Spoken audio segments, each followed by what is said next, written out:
Olá pessoal, tudo bem? Seja muito bem-vinda, seja muito bem-vindo ao nosso podcast, mais uma edição do nosso Pode Latir, Pode Miar.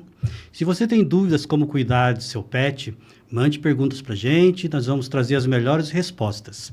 Eu sou Hélio Ramos, médico veterinário, e hoje eu tenho aqui uma convidada muito especial. Nós vamos fazer uma conversa com a doutora Júlia Severo. Bem-vinda, professora.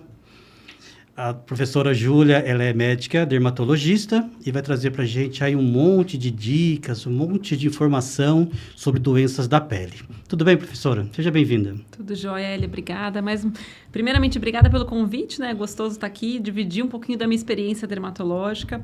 Eu sou professora, tenho já mais de 12 anos que eu só trabalho com dermatologia, então minha vida é pele. Se me perguntar de outra coisa, eu não vou saber responder.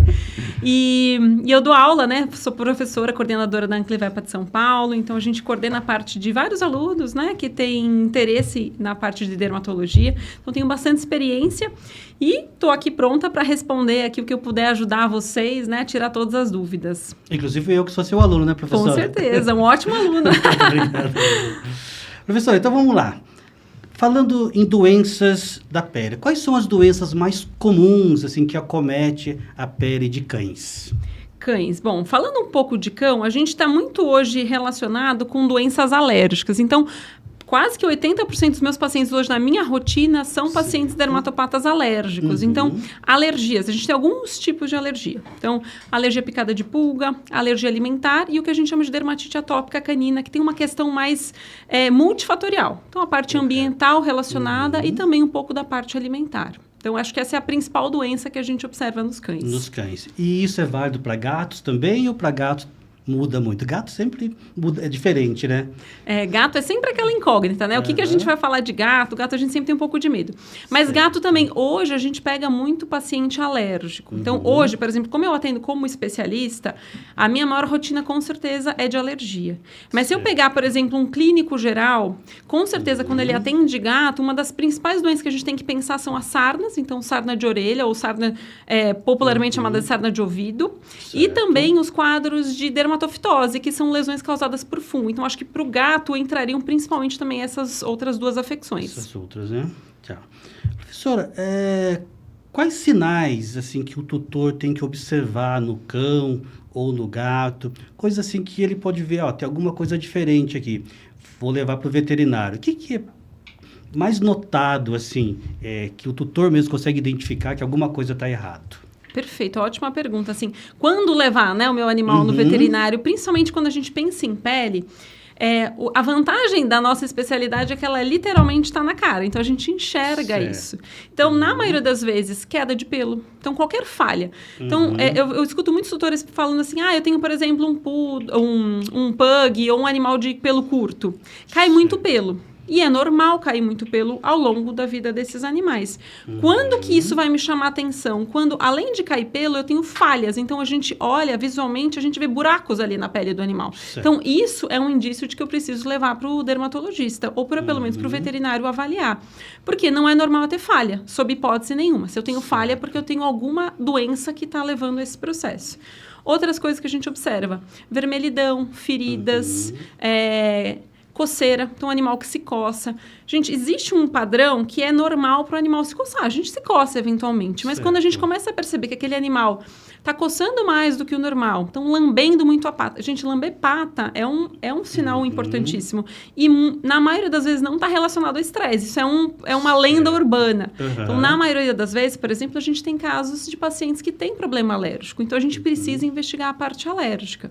Então, coceira, lambedura de pata, otite. Então, muito comum secreção, o animal começa a balançar a cabeça, fica incomodado. Isso também é algo importante. E fazendo um adendo da parte de otite, que dependendo da raça, se são aquelas raças de focinho curto, os braxcefálicos, eles ainda têm um agravante, porque é mais comum eles terem, por exemplo, um quadro de uma otite média, que é uma infecção muito mais profunda da orelha e que às vezes pode até levar a um quadro neurológico se a gente não trata no momento adequado. Então, qualquer alteração, começou a coçar, está mais vermelho, um cheiro mais forte, é fundamental buscar uma consulta, né, um veterinário para para saber o que está acontecendo com o seu animal. Esse seria um sinal de otite. Otite. Então, assim, otite eu acho que é uma das doenças que são mais silenciosas, o tutor às vezes não percebe. E otite média, que é essa infecçãozinha mais profunda, o que é isso? É um acometimento de, muitas vezes, secreção atrás do tímpano. Certo. Então, às vezes, tem animal que tem uma otite média e não tem secreção. E aí você fala, nossa, mas aí você percebe que ele parou de ouvir. Então, aquele animal que vinha quando batia, por exemplo, batia na porta, tocava campainha, ou interfone quando toca, cachorro fica maluquinho, né? Sim. Quando ele começa a não mais ter esses sinais, é um indício de que ele está perdendo audição. E se isso foi de uma forma brusca, então, ontem ele ouvia, no dia seguinte não está ouvindo mais, gente, isso não é normal, isso não é senilidade, ele não está ficando velhinho. Certo. Provavelmente a gente vai ter que investigar e a otite média é uma das principais causas, principalmente nesses animais de focinho curto. Isso é um sinal de atenção, então. Por exemplo, eu estou acostumado com o meu cachorro latir quando toca a campainha, de repente ele para. Com Alguma certeza. coisa está errada com o ouvido. Então. Pode ser o ouvido. Então, assim, e outra coisa que também a gente percebe em animal, entrando na parte de otite média, eles começam a ter também dificuldade, às vezes, de aprender o alimento. Então, começa a ter dor. Então, isso também é um outro sinal que chama a atenção. Então, Certo. eu falo assim, toda vez que um tutor traz, ou um responsável, né, traz um animal para mim, eu sempre levo em consideração tudo que ele fala, porque ele é a pessoa que está ali o tempo todo com aquele animal. Então, ele está acostumado. Então, quando ele fala para mim, olha, ele está mais amuado, ele está mais isso, então eu sempre levo isso em consideração, porque é a rotina dele. Então, se ele ficou realmente mais quietinho, parece ter dor, está se coçando... Gente, cachorro com coceira, ele se incomoda muito. Pensa que a vida dele passa a ser se coçar. Então, isso é muito desagradável. Então, levar para o veterinário, a gente diagnosticar precocemente a doença, vai trazer muita qualidade de vida para esse animal e para a família, né? Então, qualquer sintoma que seja diferente do que ele está habituado, leve no veterinário. Eu brinco. É que nem quando eu levo os meus filhos humanos no médico, e aí eu sempre falo, gente, eu quero ouvir que ele está bem. Então, a gente tem que criar essa cultura com os nossos clientes, deles trazerem um animal para a gente fazer prevenção. Acho que o veterinário tem um papel fundamental na questão preventiva, né? E não só curativa. Perfeito. Pegando esse gancho, professor, o que a gente pode falar em medicina preventiva para a dermatologia? Bom, eu acho que primeiro é entender que existem algumas raças que são muito mais predispostas a determinadas doenças. Então, vamos pegar, por exemplo, a parte alérgica, que hoje é a nossa principal doença. Então, a gente já sabe que Shih Tzu, Lhasa, Bulldog, Golden, são algumas das raças que a gente está mais acostumado a pegar problema dermatológico. Então, se eu adquirir um animal filhote de uma dessas raças, eu já recomendo de cara que o dono leve para uma consulta veterinária justamente para a gente já entender. Ele tem algum problema agora, filhote? Não. Mas, às vezes, filhote, ele já tem alguns indícios. A gente já vê que é um animal que começa a ter uma otitezinha, que às vezes tratou uma vez com o clínico, é só uma otite. Gente, não é só uma otite. É uma otite num paciente que tem uma predisposição genética. Então, isso já é um sinal para mim precoce que ele pode desenvolver um processo alérgico, ele lambe pata. Então, tudo isso, se a gente já descobre numa fase mais inicial, a gente já começa a diagnosticar precocemente, a gente pode pensar em buscar outras questões relacionadas, por exemplo, como a alimentação, que é uma questão muito importante para esses animais. Então, muitas vezes existem alguns alérgenos, principalmente proteína, da dieta que eles estão acostumados a comer, que vão sensibilizando esse paciente ao longo da vida. Então, se a gente descobre a doença alérgica precocemente, a gente consegue, de algumas formas, às vezes, minimizar o agravamento da doença e, consequentemente, esse paciente vai ter muito mais qualidade de vida. Legal. Professor, nós falamos aí otite média. Só para quem nos acompanha entender bem, então nós temos uma parte da orelha que nós chamamos de orelha externa, né? Orelha média e orelha interna, né? Cada parte dessa divisão posso ter um tipo de doença diferente, que acomete a orelha externa, a média e a interna. Isso. Quais seriam as doenças? Como a gente identifica isso? Então, fazendo um paralelo, então, só para a gente entender. Eu sempre falo, a orelha de um cachorro é como se fosse um L, tá? Então, a gente tem uma parte que ela é a orelha, o pavilhão que a gente enxerga, né? De alguns animais é para cima, outros para baixo. Isso tem algumas questões também que podem aumentar a chance de ter algumas doenças relacionadas à orelha. Então, a gente tem o ramo que é o vertical, ramo horizontal, e depois dessa parte que é um L, ele é bem comprida. Então, sempre que a gente morre de medo de colocar cotonete, alguma coisa, de chegar no tímpano, não. Em cachorro e gato, a gente nunca vai chegar no tímpano, porque tem essa curva, então ele sempre vai bater num ponto cego ali. Depois dessa parte da horizontal, a gente tem a membrana timpânica e lá dentro a gente vai ter a cavidade timpânica e lá a gente vai ter os ossículos e a gente vai ter todas as estruturas neurológicas que são capazes de fazer com que a gente e os animais escutem. O que geralmente a gente tem de doenças? Então, essa parte desse ramo, né, que é o vertical e o horizontal, que a gente chama de orelha externa, é onde estão as principais doenças, afecções dos nossos pacientes cão e gato. A gente tem muito sarna, então a sarna de orelha ou sarna de ouvido, que são ácaros, que são transmissíveis de um animal para o outro. Então, é uma doença que ela tem um aspecto de transmissibilidade muito alta entre os cães e gatos. Então, ela pode acometer essa área externa. As otites clássicas dos nossos pacientes alérgicos também, na maioria das vezes, vão só ficar nessa área externa. E aí, o problema é quando a gente tem um paciente braquicefálico, o que acontece? Depois do tímpano ali, a gente tem toda uma conexão da região ali do nariz com a boca, com a orofaringe, que a gente chama. Existe uma estrutura chamada tuba auditiva. Nesses animais que são braquicefálicos, ela não funciona direito. Então, se ela não funciona direito... Veio com defeito. Então, se ela não funciona direito, o que acontece? Às vezes, secreção dessa região de orofaringe pode ascender para essa parte da orelha. E causa uma infecção. E aí, causa uma inflamação e pode causar uma infecção. E aí, por isso que, às vezes, a gente pode ter uma otite média num paciente braquicefálico que, às vezes, não tem secreção na orelha externa. Porque o problema não está de fora para dentro, ele está de dentro, né? E se não rompe o tímpano, fica lá acometido. E por que eles ficam surdos? Pensa que é como se fosse tapando literalmente a orelha com secreção. Então, e aí o que acontece? Como nessa região da orelha média ali, depois do tímpano, passam várias estruturas de nervos, como incha com um líquido ali, ele pode ficar tão edemaciado, tão inchado mesmo, que ele pode comprimir alguns nervos. E aí esses animais podem também ter sintoma neurológico. Então fica com a cabecinha torta, andar em círculo, eles podem ter...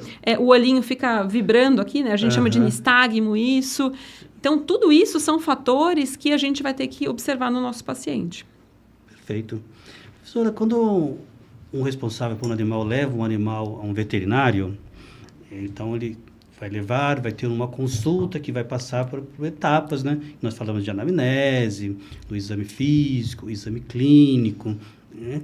Isso é o básico da consulta de todas as especialidades, né? O que tem de diferente aí numa consulta dermatológica? Como deve ser? O que o tutor deve esperar de uma consulta dermatológica? Tá, ótima pergunta. Assim, geralmente, numa consulta de rotina dermatológica, primeiro a gente tem uma anamnese muito grande, então a gente pergunta muita coisa, a gente quer saber todo o histórico desse animal, porque as nossas doenças são muito crônicas, então eu preciso entender quando que ele lembra que começou, quais foram os primeiros sintomas. Então, a gente tem uma conversa inicial longa, depois a gente vai avaliar esse paciente. Então, a gente vai fazer um exame físico como qualquer veterinário faz. Então, a gente vai ver mucosa, a gente vê os gânglios, a gente vai ver se tem alguma alteração. Eu brinco, dificilmente a gente ausculta um animal, a gente geralmente não anda com esteto, né? Mas, teoricamente, a gente deve fazer um exame completo e a gente faz uma inspeção mesmo de olhar o paciente. Então, o dermato, ele vai abrir o pelo. Então, ele vai buscar se ele encontra pulga, se ele encontra carrapato, se ele tem algum ectoparasita ali, que a gente possa visualmente encontrar, ou às vezes até fezes de pulga, que é uma coisa que a gente acaba que visualmente a gente enxerga. Além disso, a gente vai identificar quais são essas lesões. Então, tem falha de pelo, tem vermelhidão, tem ferida, tem crosta. Então, a gente vai marcar tudo isso no nosso... A gente tem geralmente o que a gente chama de um dermograma, que é como se fosse um desenho do cachorro ou do gato, que a gente vai marcando lá. Na orelha eu encontrei isso, ali na pata eu encontrei aquilo. A gente sempre examina os dedinhos, que a gente chama de interdígitos, que são fundamentais, porque esses animais eles têm muita lesão de interdígito, principalmente cão. A gente sempre olha a orelha. Então, a orelha é fundamental. Assim, não existe dermato que não olhe a orelha. E, geralmente, a gente tem um material que é um otoscópio. Então, é muito importante o veterinário que é dermato, como a gente tem muito problema relacionado à orelha, a gente olhar dentro da orelha. Entender se tem algum corpo estranho, se tem secreção, se a gente consegue ver o tímpano desses animais. Então, fundamental isso. E, fora isso, fora o exame dermatológico, a gente sempre colhe material. É muito comum a gente fazer alguns exames complementares, né? Dentre eles, a gente faz raspado para ver se a gente encontra uma sarna. Então, a gente pode fazer um raspado que a gente... Às vezes é ruim o raspado que a gente faz uma lesãozinha, às vezes o tutor fica impressionado, mas é um exame fundamental para a gente diagnosticar sarna, né? A gente pode usar outras técnicas com fita adesiva, que às vezes é um pouco menos invasivo, mas também é muito eficiente. Então, a gente vai colher material de acordo com a suspeita clínica do nosso paciente. E esses exames a gente consegue fazer na hora, né, professora? A gente pega, colhe o material, faz uma citologia, né? O que a gente vê nessa citologia? O que a gente vê no raspado? É muito legal porque o dermato, assim, é uma... Para quem é ansioso, eu acho que é uma profissão ótima. Porque a gente já consegue resolver na hora. Se a gente tiver um microscópio, né? Que é fundamental, que é o nosso... É o que, assim, todo dermato tem que ter. Um microscópio. Fundamental. É fundamental. Então, esse é o nosso aparelho, é o nosso maior custo, vamos dizer assim, para a gente ter ali.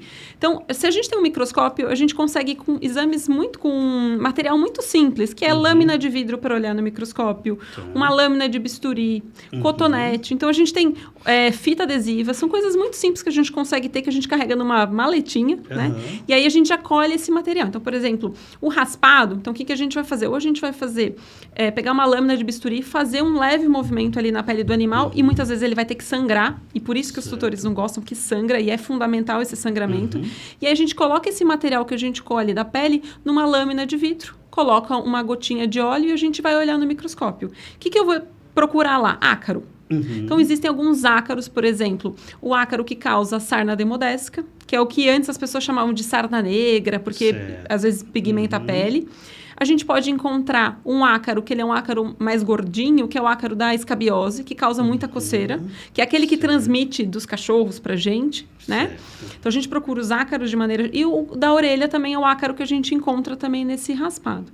A citologia, ela já é um exame um pouco mais específico, porque eu vou ter que corar e eu vou ter que olhar no microscópio e eu vou procurar outras estruturas. Então, eu vou procurar qual que é o perfil de celularidade. Então, o que tem de célula ali? É célula inflamatória? É célula neoplásica? Eu tenho fungo? Eu tenho bactéria? Então, já consegue me dar uma noção se esse paciente tem uma infecção secundária ou não. E aí, a gente já consegue rapidamente instruir qual vai ser, ou direcionar o tratamento inicial daquele paciente. Perfeito. No caso, se eu tenho uma doença de pele... o correto é ir para um dermatologista, porque ele vai fazer uma consulta, vai fazer os exames no momento da consulta, já vai conseguir ter um diagnóstico e o tratamento vai ser muito mais rápido. Com certeza, sim. É lógico que, às vezes, a gente não consegue marcar rapidamente com o especialista. Então, se é uma primeira vez, uma primeira doença... eu acho que é interessante passar com o veterinário. Mesmo que você não consiga passar nesse momento. Por exemplo, estou numa cidade que eu não consigo marcar, não tenho dermatologista, ou não está disponível. E principalmente se ele tem um quadro agudo. Então, por exemplo, o animal começou a coçar num domingo. Gente, é difícil ter um dermatologista atendendo no domingo. Sim. Então, ele deve correr realmente para o veterinário, para o clínico, para ele já fazer esse primeiro cuidado desse paciente, para já tirar esse animal dessa crise nesse momento. Agora, se é uma doença que ela vem se repetindo de forma crônica, o ideal é passar pelo especialista, porque o especialista vai conseguir direcionar qualquer doença. Perfeito. Então, vamos pegar, por exemplo, alergia ou uma doença autoimune, que às vezes a gente observa nos animais. Muitas vezes o clínico ele não vai ter capacidade de fazer um acompanhamento adequado e utilizar as medicações corretas para aquele paciente no longo prazo com menos efeito colateral. Perfeito. Falando de ouvido, ainda de orelha, professora, a orelha ela é revestida por pele, né? Então, essa pele é uma extensão do corpo. Se eu tenho uma otite, eu tenho que olhar o corpo todo? Com certeza.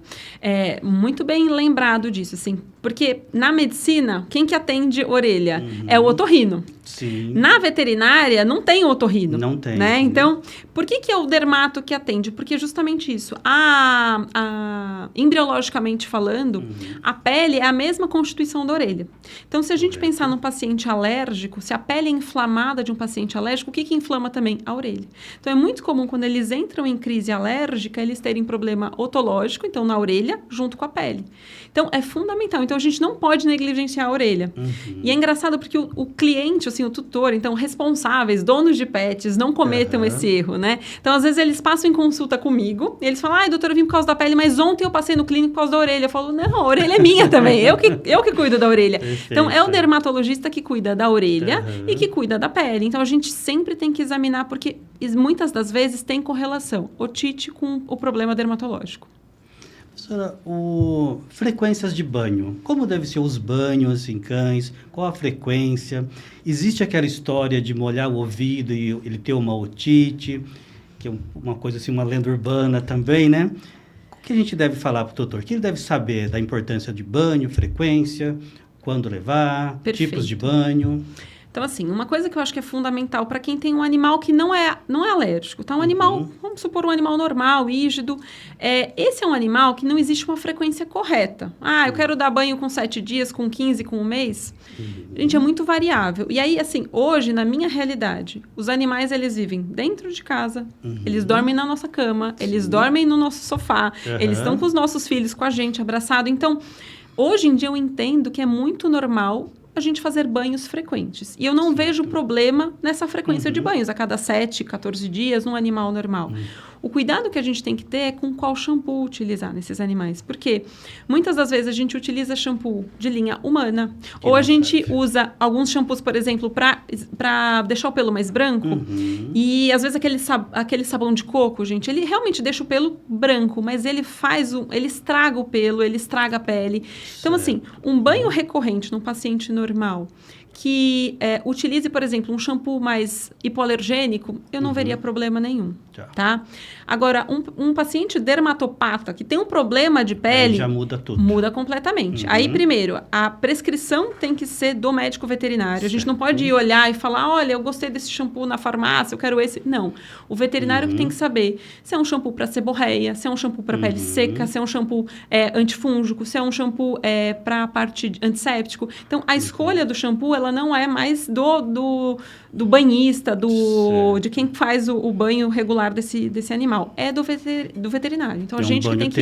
É um banho terapêutico, que é um banho completamente diferente. É um banho que ele não pode ter um shampoo antes. Então, a gente não pode ficar usando qualquer shampoo antes, porque muitas vezes esses shampoos pré-banho, se não for um shampoo específico formulado para isso, ele inativa a substância do banho. Então, por exemplo, a clorexidina, que é um shampoo que a gente usa muito, antisséptico, dependendo do que você usa antes, ele inativa a clorexidina. Então, a gente anula o nosso banho. E é um shampoo que tem um custo caro, né? Sim. Tem que ficar pelo menos 10 minutos massageando. E, gente, massagear não é botar o shampoo no cachorro e deixar ele num tanque. É ficar 10 minutos ensaboando, fazendo todo esse processo do shampoo realmente agir, ter contato com a pele, depois enxaguar bem e secar.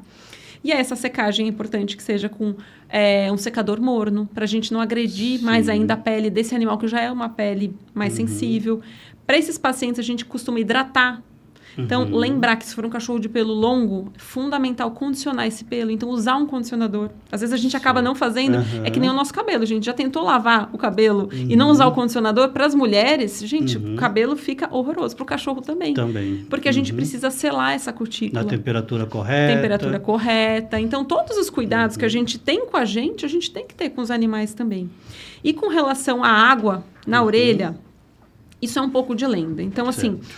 O animal que tem muita otite, na maioria das vezes, isso não está relacionado com a questão do banho em si. Está relacionado com a questão como a gente estava falando.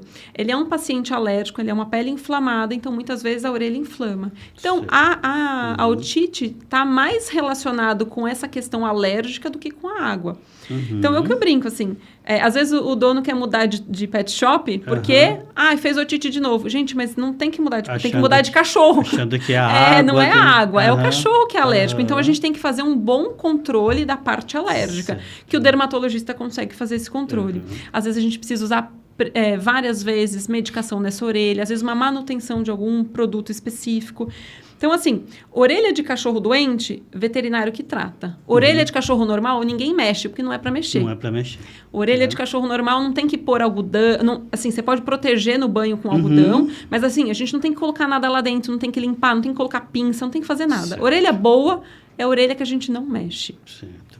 E quando falamos em banho terapêutico, se for possível, seria interessante que esse banho seja assistido por um médico veterinário?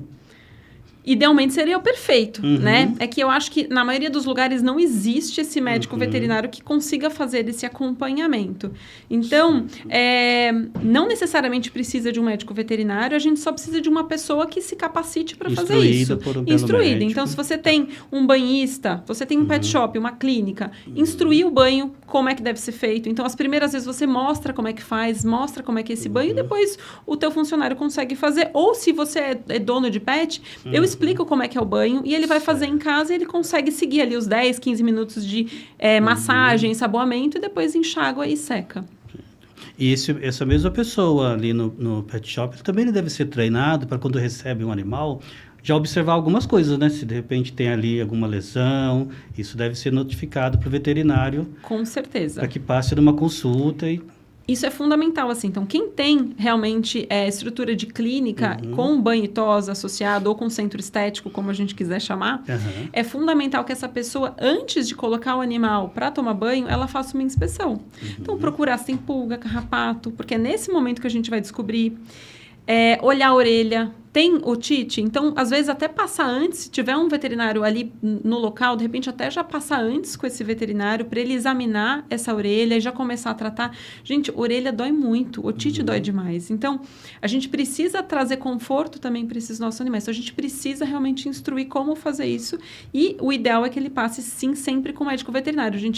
Vamos parar com essa nossa cultura de ir ali no pet shop e sair buscando remédio de acordo com a nossa cabeça, com o que eu acho que funciona.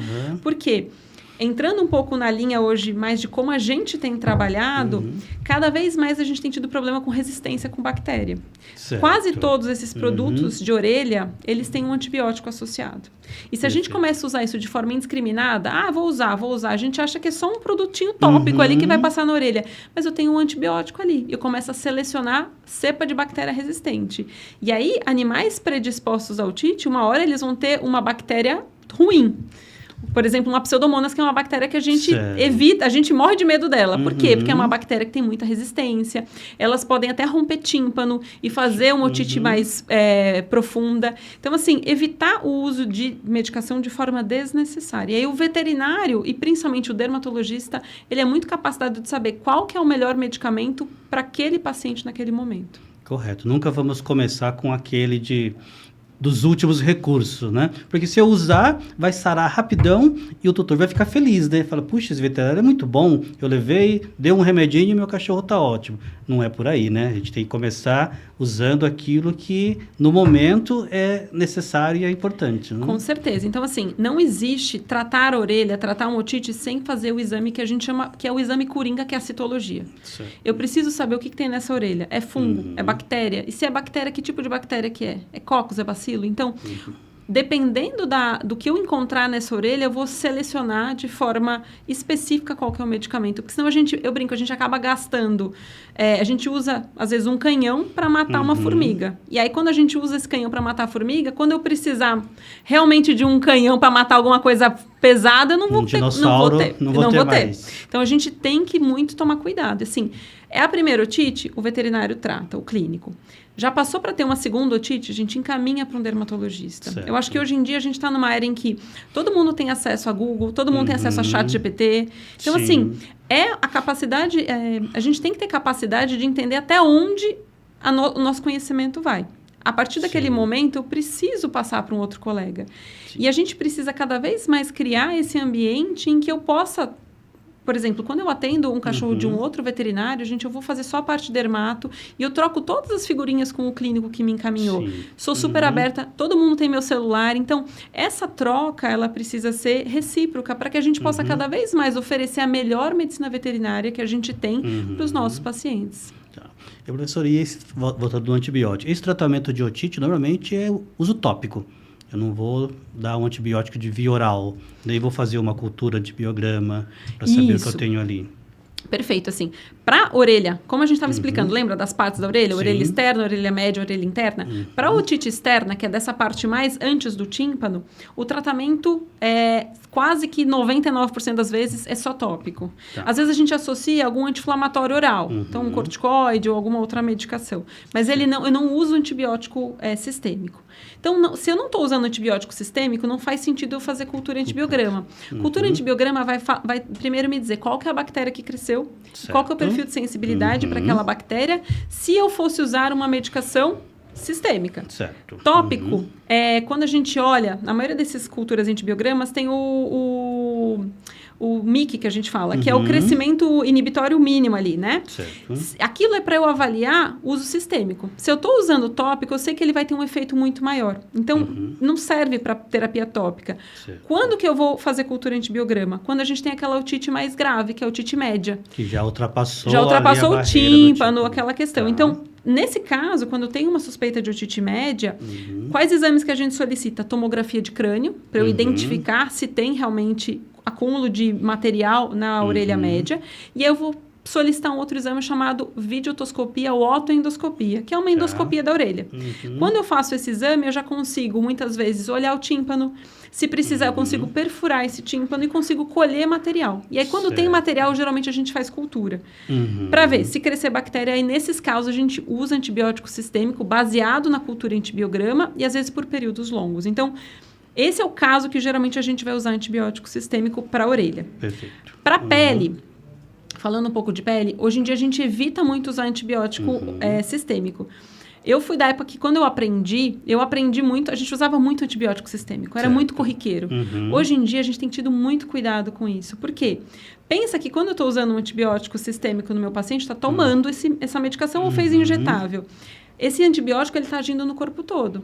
E aí, a gente tem que pensar que existe uma coisa chamada, hoje, microbioma, né? Que é composto por quê? Vírus, bactérias, fungos, tudo que faz parte normal de qualquer ser humano ou animal. Que são do bem. E são do bem. Então, a gente tem muita bactéria que é super benéfica. Quando eu tomo um antibiótico sistêmico ou injetável, o que eu estou fazendo? Eu estou matando bactérias que são ruins, bactérias patogênicas, mas eu também estou matando quem?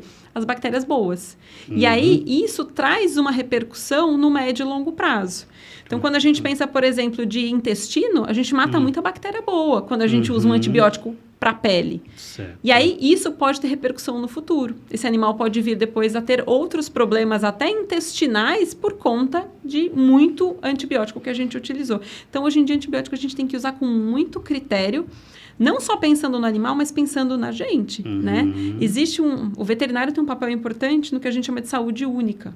Então, a gente está cuidando hoje do animal, mas as bactérias que estão no animal, a gente divide bactéria. A gente abraça o cachorro, a gente beija o cachorro. Então, a bactéria do cachorro vem para mim e assim sucessivamente.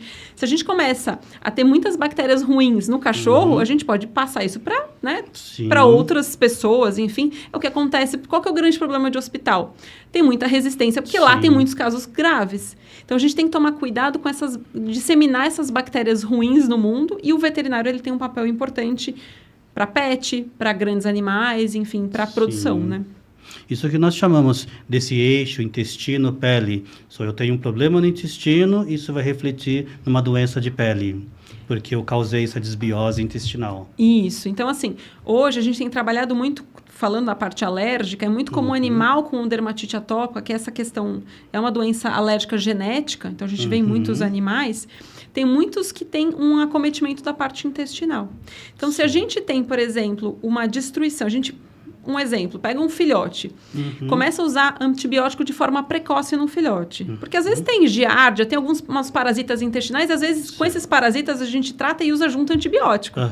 Quando a gente faz isso, o exemplo clássico, metronidazol, muito utilizado para tratamento de giardias. Então, tem canil que usa de forma precoce isso. Quando a gente usa de forma precoce, o que a gente faz? A gente está matando várias bactérias benéficas. Se esse é um paciente shih tzu, lhasa, de uma raça predisposta, talvez destruir essa microbiota intestinal, diminuir essas bactérias benéficas, a gente diminui várias substâncias que são anti-inflamatórias e a gente começa a selecionar a bactéria que é pró-inflamatória. Então, ela vai inflamar esse intestino. Quando ela inflama esse intestino, ela seleciona, por exemplo, alérgenos da comida, a passarem nisso e o organismo começar a reconhecer e se sensibilizar a esses alérgenos alimentares. Então, eu posso estar, de uma forma precoce, induzindo, né, ou piorando um quadro de alergia alimentar. Pensando, então, em prevenir uma doença, eu estou criando outras. Estou criando alergia alimentar, estou criando a possibilidade de uma atopia. E tudo isso vai acontecer por uso indiscriminado desse antibiótico. Com certeza. Então, hoje a medicina preventiva é a gente ofertar, por exemplo, probióticos, melhorar a dieta desses animais, fazer uma produção, né, animal. Então, se eu tenho um animal, se eu faço reprodução desses animais, é ter um ambiente mais limpo, cuidar de tudo isso sem utilizar antibióticos de forma indiscriminada, sem sair atrapalhando, a gente brinca, a gente tem que cuidar das nossas bactérias, as nossas e as dos nossos pacientes. Então, usar de forma muito consciente as medicações. Tá. O que a gente pode falar desses probióticos, prebióticos e pós-bióticos? para as pessoas que não têm um conhecimento, o que seria isso, assim, em termos gerais? Assim? Depende do que a gente está ofertando, são ou bactérias... O que é isso? Ou a gente está dando alguma coisa que alimenta a bactéria. Então, um prebiótico, eu vou dar o alimento para a bactéria, para essas bactérias benéficas, e elas vão crescer. Então. O probiótico é quando eu dou a bactéria e eu já oferto isso numa cápsula, em alguma coisa assim. E o pós-biótico, ele tem um efeito de... metabólitos dessas bactérias benéficas. Então, hoje em dia, a gente tem vários produtos. Na veterinária, a gente ainda tem tentado entender como essas medicações funcionam. E, especificamente, na dermatologia, a gente ainda está em estudos para entender qual que é a melhor bactéria que eu tenho que ofertar, por quanto tempo, qual dose. Então, o que eu recomendo hoje é evitar esses antibióticos. Então, por exemplo, o animal tem uma gastroenterite, então tá com vômito, diarreia. Ao invés da gente sair dando antibiótico, que era o que a gente fazia no passado, hoje a gente vai dar um probiótico, a gente vai dar uma dessas bactérias aí para ver se a gente consegue restaurar essa microbiota intestinal. Perfeito. Então, cada vez mais a gente vai entender como essas bactérias funcionam e quais são as melhores opções para a gente ofertar para os nossos animais. E uma das coisas legais que a gente tem estudado, que eu estou, inclusive, estudando no meu doutorado, será que a dieta pode influenciar nessas bactérias? A gente tem observado que sim. Que legal. Então, às vezes, por exemplo, se eu dou uma dieta rica em proteína, isso vai aumentar um tipo de bactéria. Se eu dou uma dieta rica em fibra, uma dieta rica em gordura. Então, o que a composição dietética vai trazer de alteração dessa microbiota intestinal? E o futuro, acho que vai ser isso. Vai ser a gente brinca, a gente vai modular esse intestino através da dieta, que é uma coisa muito mais natural. Sim. E que a gente não vai mais precisar tanto de medicações. Então, acho que esse é o nosso futuro. Que também isso é, vamos dizer assim, uma medicina preventiva focada na dieta do animal. Com certeza. Acho que no futuro, o que a gente vai entender? O que esse animal come? Talvez a gente vai poder avaliar essas bactérias da pele ou até mesmo do intestino. E a partir do que a gente encontrar, talvez a gente vai poder falar, opa, acho que ele está precisando disso na dieta. A gente vai incluir coisas na dieta. Eu acho que essa é a minha expectativa, né? Hoje em dia, o que a gente tem observado é que sim. E a gente tem que tomar muito cuidado. E aí, entrando numa área que não é minha, mas com a nutrição, para a gente sempre... tem algumas questões hoje que muita gente é contra a ração. Né? Então, tem uma questão anti-ração, a ração é cancerígena, a ração é aquilo. Então, a gente tem muitas questões com relação à ração e muita gente indo para a dieta natural. Eu sou uma pessoa que sou super a favor da dieta natural, contanto que seja balanceada e feita por um médico veterinário, porque hoje em dia tem muitas pessoas que não são veterinárias. Não basta dar uma cenourinha com uma carne. Não. Eu vou dar ali fazer uma mistura. Não, tem que ter um médico veterinário, nutrólogo, que saiba exatamente as quantidades e que faça o balanceamento, porque a gente tem pego cada vez mais animais com desbalanço nutricional que estão com problema dermatológico, então isso reflete na pele e também reflete na parte articular. Então, a gente precisa balancear essas dietas. Tomar cuidado com moda. Então, dieta crua, vamos dar carne crua. Então, todos esses modismos, eles trazem repercussões e a gente tem visto que isso altera a microbiota intestinal. Não é porque eu falo que é natural que é bom. É isso. Não tem que ser um natural balanceado. Balanceado, é o que eu brinco. Tudo em excesso faz mal. Bebe muita água ou se afoguem, é um problema. Então, a gente tem que tomar cuidado, que não necessariamente essas coisas naturais não têm repercussão nenhuma. Talvez isso venha assim, como você disse, hoje temos muita informação, muito acesso a tudo, né? As pesquisas da internet, você encontra tudo. E às vezes até o responsável pelo animal, ele chega e fala assim, acho que o meu cão é atópico, por isso que eu li no Google, né? Mas falando disso de atopia, o que é um cão atópico? Então, é um cão que, como eu falei, muitas vezes ele tem uma predisposição genética, então são aquelas raças mais comuns, por exemplo, Shih Tzu, Lhasa, Bulldog, Golden. Então, essas são algumas raças que eu lembro agora de cabeça. Então, eles têm uma predisposição genética e essa predisposição genética faz com que eles sensibilizem a alguns alérgenos, que podem ser alérgenos ambientais, por exemplo, ácaro, que vive na nossa poeira doméstica, às vezes alguns ácaros que aparecem na ração desses animais, grama, pólens, podem estar relacionados, né? E o que acontece? Eles sensibilizam com esses alérgenos e eles vão manifestando clinicamente o quê? Coceira, lamber pata, otite. Então, são os sintomas que a gente vai observar naquele paciente que é alérgico. Então, o paciente atópico, né, o que tem dermatite atópica, ele já começa de forma muito precoce a manifestar esses sintomas. Então, é aquela coisa que ele começa a lamber a pata, aí você vai vendo que vai piorando, faz otite, faz ferida na pele, às vezes faz umas bolinhas mais avermelhadas. Então, tudo isso já são sintomas que chamam a atenção da gente e começam geralmente entre 1 e 3 anos, então bastante precoce. Bem e a gente tem precoce. visto cada vez mais precoce, às vezes antes de 1 ano. Certo. E esses cães necessitam de um cuidado especial, com banhos, com medicamentos, Com certeza. alimentação. Então, a gente tem que cuidar da parte de alimentação, a gente tem que hidratar essa pele, usar um shampoo adequado. Então, não sair usando shampoo de bebê ou shampoo de pessoas mesmo, né? Então, usar um shampoo específico hipoalergênico já de forma precoce nesses animais é importante. Às vezes, a gente suplementa com algumas coisas que também ajudam. Então, alguns ômegas e algumas outras suplementações que ajudam nessa reconstituição da pele desses animais, porque... Também falando sobre isso, a gente tem percebido que existe uma alteração nessa pele. Essa pele é mal formada. Então, faltam estruturas ali, principalmente gordura nessa pele, para manter essa pele normal. Por isso que eles, com muito mais facilidade, eles têm infecções de pele. Então, a gente ajuda com banhos, com hidratação, com reposição dessa que a gente chama de barreira. A gente vai melhorando muito esse paciente e muitas vezes eles precisam de um uso regular de algum antialérgico. Tá. E isso para cães. Isso também é válido para gatos? Ou não é tão comum assim gatos atópicos? Não, a gente tem visto cada vez mais gatos com o que a gente chama de síndrome atópica cutânea felina. Certo. Então, o gato também manifesta isso, mas o gato é um pouco diferente, assim. O gato, ele vai apresentar pra gente alguns padrões. Então, ele pode ter falha de pelo, que a gente chama de alopecia simétrica.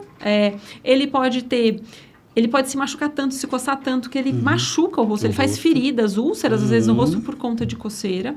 Ele pode ter umas lesõezinhas, às vezes, no dorso, que a gente chama de dermatite miliar, que a gente também pode encontrar nesse gato, ou algumas lesões que são diferentes. Ele pode ter uma úlcera na boca, ele pode ter umas outras lesões que a gente chama de lesões do complexo granuloma eosinofílico. Todas essas doenças... todas essas apresentações clínicas, é uma manifestação clínica, que não tem correlação com uma doença específica. Então, a gente precisa fazer diagnóstico diferencial. Então, ver se é sarna, a gente precisa ver se é uma infecção, então, se é uma infecção por fungo, ou se é um processo alérgico. O gato, ele manifesta diferente. Então, ele faz esses padrões, mas ele não tem um quadro crônico igual ao cão. Então, o cão, às vezes, a gente vê que eles evoluem para uma doença que ela é mais... a pele fica mais espessa, ela é hiperpigmento, ela fica mais escura. O gato não faz isso. O gato, ele não tende a fazer essa cronicidade toda. Mas ele também requer um tratamento contínuo, a gente fazer um diagnóstico correto, porque muitas vezes eles também vão precisar de uma medicação de uso contínuo. Sim. E a medicação é a mesma para cães e gatos? Não, existe diferença de dose, de qual fármaco utilizar, né? Então, a gente usa fármacos diferentes para cão e gato. E gato, a gente tem um agravante que o gato, às vezes, a gente não consegue dar muito banho. A gente nem recomenda. Então, só fazendo um adendo aqui, gato, a gente não recomenda banho. Banho nunca. Nunca. Quando que a gente vai prescrever banho? Para alguns casos específicos com problema dermatológico. Certo, banho terapêutico. Banho terapêutico. Então, gato, gente... Quando que às vezes eu falo para dar banho? Quando é gato de pelo longo, que às vezes faz nó, aí às vezes precisa ir para tosa e tudo mais. Mas gato, a recomendação é não dar banho, porque eu já vi gato morrer tomando banho por conta do estresse, gente. Então, a gente tem que tomar cuidado. Então, eu não recomendo banho para gato, para um gato rígido. Só para quem tem alguns problemas dermatológicos. Nesse caso, seria um medicamento, loções, sérums... Isso, a gente pode usar coisas tópicas, mas gato a gente também evita muito coisa tópica. Porque spray pode assustar. E o gato tem a coisa de lamber, né? Ele se auto-higieniza naturalmente. Então, toma cuidado, porque às vezes, eu brinco, o tópico vira oral, né? Porque ele lambe. Então, o gato a gente evita muito. A gente tenta fazer mais tratamento sistêmico mesmo. A gente vê assim, hoje, a gente vê até propaganda de medicamentos para coceira, né? A gente vê propaganda assim, em rádio, televisão... Qual o cuidado que temos que ter com esses medicamentos? Porque às vezes o tutor está coçando, vou ali comprar um medicamento e vou dar para o meu cão ou para o meu gato.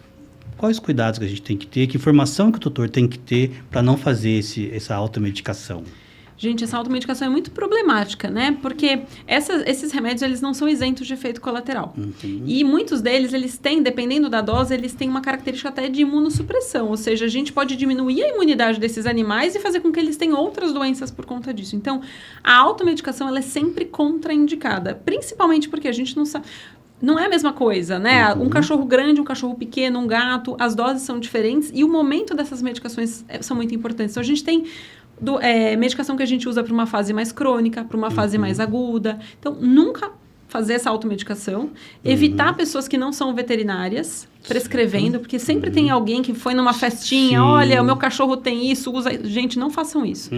Procurem um dermatologista que vocês gostem, um veterinário que vocês confiem, e ele que vai te orientar da melhor forma possível. Tá. Inclusive para controle de ectoparasitas, pulgas, carrapatos.